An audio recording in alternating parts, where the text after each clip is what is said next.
Hi, this video is going to get you up and running with email on a laptop or a desktop.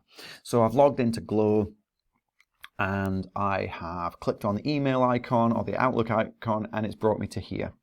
So I'm going to press a new message.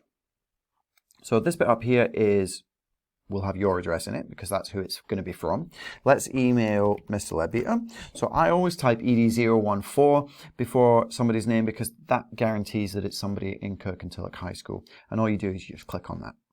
You can then add somebody else if you want. And you can keep adding people if you want to share that message with a number of people. You can also carbon copy or copy somebody else into it. That tends to be when you just want to send it for information to somebody else when they don't want to action it. Okay, so let's delete all these people. Let's just send an email to me. Let's get to the next important bit, add a subject. This is where you give the reader a heads up on what your email's about. Okay, now emails are quite formal. It's not like texting somebody. They have, hi Mr. Leadbeater, dear Mr. Leadbeater at the beginning, and they're polite, they're in sentences, and they have your proper name and so on. So let's just mock up a wee email. Hi Mr. Leadbeater, I was wondering if you could help me with getting my phone to work with Glow. I keep forgetting what username and password to use. Many thanks for your help. And then your name.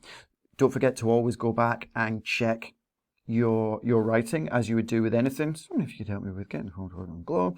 I keep forgetting what username and password to use. Many thanks for your help. Done. Now at that point you could also send an attachment. So an attachment's like another document or a picture. You can actually add pictures directly into your email, but you might want to attach them. And you can search your computer for a file, or you can search your OneDrive for a file. And if you're not sure how to use one of the OneDrive, go have a nosy at some of the other videos and they'll show you that. Couple of things to remember. We're not using pet names or nicknames. It's your proper name and whoever you're sending it to proper name. Make sure if you've got an icon for your account that it is an appropriate picture, and then hit send.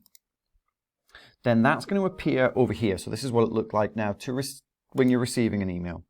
So you just click on it, you read it. There's a couple of things over here that are useful on the right hand side. So you can like an email, which is quite a good way of saying to the person that sent it, do you know what, I read it, thanks very much.